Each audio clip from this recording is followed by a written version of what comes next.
वल्लज़ीना हुम अनिल लग़्व मुअरिदून, जो लग़वियात से एराज करते हैं। लग़्व फुजुल काम, खास तवज्जो चाहूंगा इस चीज पर, जो फुजुल काम से एराज करते हैं, बचते हैं।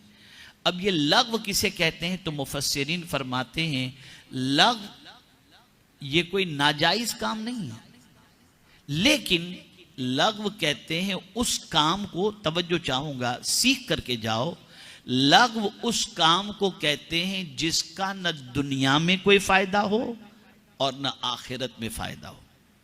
तवज्जो चाहूंगा, लग़्व उसको कहते हैं, फालतू फुजुल उसको कहते हैं जिसका न दुनिया में कोई फायदा हो और न आखिरत में फायदा हो, भले वो काम हराम न हो लेकिन लग़्व फुजुल।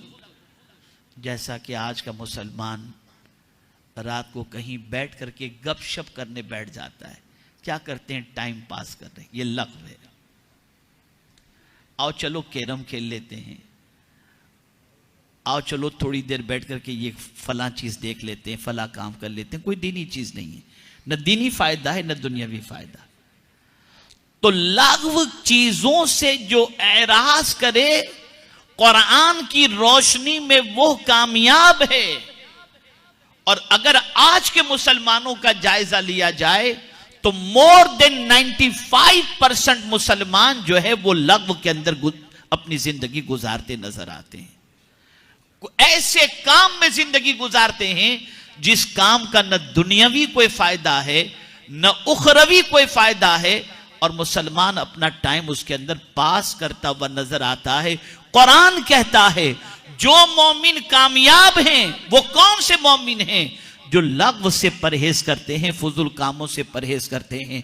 मेरे प्यारे आका सल्लल्लाहु ताला अलैहि वसल्लम के प्यारे दीवानों, तो जब फुजुल कामों से परहेज करने पर अल्लाह कामयाबी अता करता है और वो चाहता है कि फुजुल कामों से बचे, तो जो लोग हराम काम करते हैं, अल्लाह और उसके रसूल के हराम करदा चीज़ों के अंदर गिरफ्तार हैं, नाजायज़ काम करते हैं, अल्लाह उन्हें कैसे कामयाबी अता फरमाएगा? अल्लाह तो ये चाहता है कि जो मेरे महबूब के दीवाने हैं उनसे कोई फुजुल काम हो नहीं, बल्कि वो जो भी काम करें उसका फायदा दुनिया में भी उन्हें नसीब हो और आखिरत में भी नसीब हो। मेरे प्यारे आका सल्लल्लाहु ताला अलैहि वसल्लम के प्यारे दीवानों, इसीलिए अल्लाह के रसूल सल्लल्लाहु अलैहि वसल्लम ने फरमाया, इस्लाम के हुस्न के अंदर यह है कि ला यानी बातों को छोड़ दिया जाए, यानी ये इस्लाम का हुस्न है। पता ये चला जो मुसलमान होगा वो फुजुल कामों में अपना वक्त ज़ाय नहीं करेगा, जो मुसलमान होगा वो फुजुल कामों में वक्त खर्च नहीं करेगा, जो मुसलमान होगा वो फुजुल चीज़ों से अपने आप को बचाता हुआ नजर आएगा, जो मुसलमान होगा वो लग़वियात से परहेज करता नजर आएगा। मुझे एक बुजुर्ग का वाकया याद आ रहा है, अल्लाह अकबर।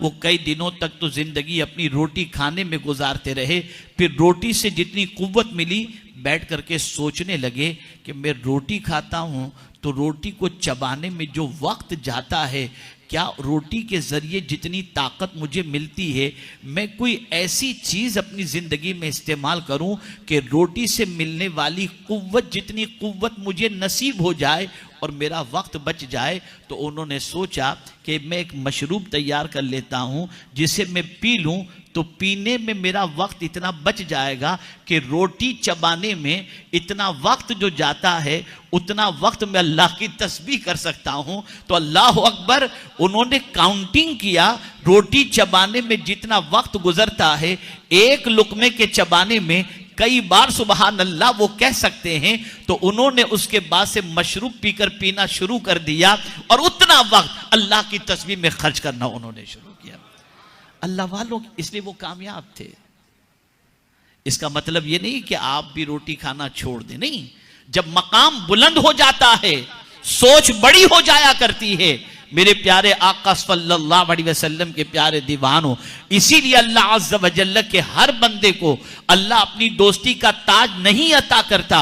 जब मकाम बहुत बुलंद हो जाता है कि बंदा फराइज से निकलकर नफिल की तरफ बढ़ना शुरू कर देता है और पूरी पूरी रात जब इबादत और रियाजत में गुजारने लगता है तो अल्लाह ताला मारिफत के दरवाजे उसके लिए खोल देता है। हमारा और आपका सुकून अच्छी गिज़ाओं के अंदर है और अल्लाह वालों का सुकून अल्लाह के जिक्र के अंदर मौजूद हुआ करता है। मेरे प्यारे आका सल्लल्लाहु अलैहि वसल्लम के प्यारे दीवानों, इस उम्मत की नाकामी की सबसे बड़ी वजह यह कि अगर हम एक 24 घंटे के अंदर, एक दिन और रात के अंदर अगर हम जायजा लें कि अपना कितना वक्त फजूल कामों में खर्च करते हैं तो पता चलेगा कि हमारा 90% या 80% वक्त फजूल कामों में खर्च होता है। ये व्हाट्सएप ही को ले लीजिए, मोबाइल ही को ले लीजिए, फेसबुक को ले लीजिए, ट्विटर को ले लीजिए, क्या मिल रहा है? फजूल काम।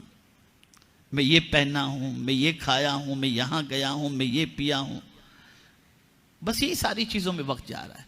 फिर हम कामयाबी चाहते, मिलेगी कैसे कामयाबी? और ये न समझना, ये मत समझना कि वक्त जो है वो बहुत मामूली चीज है। नहीं, वक्त बहुत कीमती सरमाया है। अल्लाह के रसूल सल्लल्लाहु अलैहि वसल्लम ने वक्त को बड़ी नेमत फरमाया, वक्त को बड़ी नेमत फरमाया और तंदुरुस्ती को बड़ी नेमत फरमाया। और सरकार ने फरमाया इन दो नेमतों से फायदा उठाने की बजाय लोग इस दो नेमतों की कद्र नहीं करते। और वो दो नेमतें कौन सी हैं? वक्त और साथ ही साथ जो है वो सेहत, तंदुरुस्ती। मेरे प्यारे आका सल्लल्लाहु अलैहि वसल्लम के प्यारे दीवानों, अब मैं आपको थोड़ा सा मुवाजना करके बताऊं ताकि आप समझ सकें।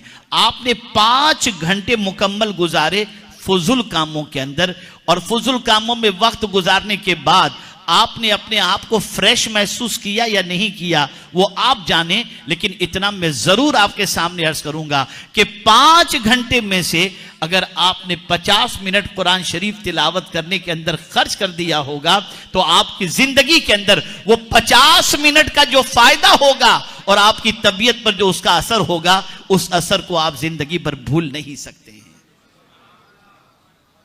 वक्त की कद्र करो। कामयाब होना है तो फजूल कामों को छोड़ दो। और खास तौर पर इस मुल्क के अंदर जो जॉब के लिए आए हैं, मुलाजिमत के लिए आए हैं, कारोबार के लिए आए हैं, बीवी बच्चों को छोड़ करके आए हैं, वो अपना वक्त ज़ाय करते हैं दूसरे कामों के अंदर। मत करो आप। अब तो आपको सारी सहूलतें मौजूद हैं। ऑनलाइन दीन सीखिए, आप तफसीर सुनिए, आप कुरान शरीफ का मुताला कीजिए, कुरान शरीफ का तर्जमा पढ़िए, आप अल्लाह अज़्ज़ व जल्ल का जिक्र कीजिए, अल्लाह के रसूल सल्लल्लाहु अलैहि वसल्लम पर दुरूद शरीफ पढ़िए। और बात दुरूद शरीफ की आई तो एक हदीस आज पहली बार मेरी नजर से गुजरी, बड़ी जबरदस्त हदीस, सुभान अल्लाह। कुरान ने कहा कद अफलह मन ज़क्काहा, मुराद को पहुंचा वो जिसने उसको पाक किया, यानी अपने मन को पाक कर लिया, अपने वजूद को पाक कर लिया। कैसे पाक करें, कैसे पाक करें? तो मेरे आका सल्लल्लाहु अलैहि वसल्लम फरमाते हैं सल्लु अलैया ज़कातकुम, मुझ पर दुरूद पढ़ो कि ये दुरूद तुम्हें पाक कर देगा। मुझ पर दुरूद पढ़ो कि ये दुरूद तुमको पाक कर देगा। पता चला कि दुरूद ऐसा अमल है कि इस दुरूद के जरिए अल्लाह ताला इंसान को पाक कर देता है। मैं थोड़ी सी गहराई में जाने की कोशिश किया कि दुरूद से इंसान कैसे पाक होता है, तो मुझे दूसरी हदीस का सहारा मिल गया कि मेरे आका सल्लल्लाहु अलैहि वसल्लम फरमाते हैं कि जो बंदा एक मर्तबा दुरूद पढ़ता है अल्लाह उसके 10 गुनाह माफ फरमाता है, 10 नेकियां अता फरमाता है और 10 दर्जे बुलंद फरमाता है। तो गुनाहों की वजह से हम नापाक हुए थे, एक दुरूद पढ़ा, अल्लाह ने 10 गुनाह को माफ करके हमें पाक फरमा दिया। तो ए रसूल आज़म सल्लल्लाहु अलैहि वसल्लम, अपने आप के दीवानों, अपने आप को पाक करो। जब तक कि नफ्स को पाक नहीं करेंगे हम कामयाब नहीं हो सकते। और कुरान मुकद्दस में अल्लाह अज़्ज़ व जल्ल ने एक और मकाम पर फरमाया वमन युतिइल्लाह व रसूलहू व यख्शल्लाह व यत्तक़ी फउलाइका हुमुल फाइज़ून। अल्लाह अज़्ज़ व जल्ल इरशाद फरमाता है जिसने अल्लाह की इताअत की और अल्लाह के रसूल सल्लल्लाहु अलैहि वसल्लम की इताअत की और अल्लाह से डरा, बेशक वही कामयाब हैं। पता चला कामयाबी अगर चाहिए तो नफ्स की नहीं सुनना, अल्लाह की बात माननी और अल्लाह के रसूल की बात माननी है। और जो अल्लाह और उसके रसूल की बात मानेगा, कुरान ने उसको कामयाबी का मुज्दा अता कर दिया, उसे कामयाबी की जमानत अता फरमा दी। मेरे प्यारे आका सल्लल्लाहु ताला अलैहि वसल्लम के प्यारे दीवानों, कभी हमारे जहन में ये बात आई कि गुनाहों की वजह से हमारा मन नापाक हो चुका है, हमारा वजूद नापाक हो चुका है, हम इसे पाक करें? हम तो कपड़ों की पाकी की फिक्र करते हैं, हम तो बदन की पाकी की फिक्र करते हैं, लेकिन ए रसूल आज़म सल्लल्लाहु अलैहि वसल्लम के दीवानों, अपने वजूद को गुनाहों के धब्बों से पाक करो। ये गुनाहों के धब्बे वो धब्बे हैं जिसकी वजह से इंसान का दिल सियाह हो जाता है और इंसान के जिस्म से सुकून रुखसत हो जाया करता है। आप देखें, सरकार तो खुद ही पाक, तवज्जो चाहूंगा, हुजूर सल्लल्लाहु अलैहि वसल्लम खुद ही पाक, और उनका मन भी पाक, उनका तन भी पाक। कि आला हजरत कहते हैं, तू जो चाहे तो अभी मैल मेरे दिल के धुलें, कि खुदा दिल नहीं करता कभी मैला तेरा। सरकार का तन भी पाक, मन भी पाक। तवज्जो चाहूंगा, अगर ये बात याद रह गई और समझ में आ गई तो मैं समझूंगा कि आज के इज्तिमा में आप बहुत बड़ा सबक लेकर के जा रहे। तन भी पाक, मन भी पाक, और खुद को पाक करने वाला अल्लाह ने बनाया भी। हुजूर सल्लल्लाहु अलैहि वसल्लम मुज़क्की बनकर आए। कुरान कहता है, कमा अरसलना फीकुम रसूलम मिनकुम यतलु अलैकुम आयातिना व युज़क्कीकुम, कि ये रसूल तुम्हें पाक करते हैं। अल्लाह अकबर। तवज्जो चाहूंगा, हुजूर भी पाक करने वाले, खुद भी पाक, तन भी पाक, मन भी पाक, और खुद पाक करने वाले। लेकिन दुआ क्या करते हैं अल्लाह की बारगाह में? हुजूर अल्लाह की बारगाह में दुआ क्या करते हैं? कुर्बान जाइए उम्मत की तालीम के लिए दुआ बताइए। अल्लाह की बारगाह में दुआ करते, अल्लाहुम्मा आति नुफूसना तक़वाहा वज़क्किहा फ़इन्नका खैरुम मन ज़क्काहा। खुद मुज़क्की होने के बावजूद भी अल्लाह की बारगाह में दुआ करते हैं कि अल्लाह मुझे अपना तक़वा अता फरमा और मेरे नफ्स को पाक फरमा दे। मुज़क्की होकर तज़किये की दुआ अल्लाह की बारगाह के अंदर फरमाते हैं, और अल्लाह की बारगाह में दुआ करते हुए अर्ज करते हैं कि अल्लाह तुझसे बेहतर पाक करने वाला कौन हो सकता है?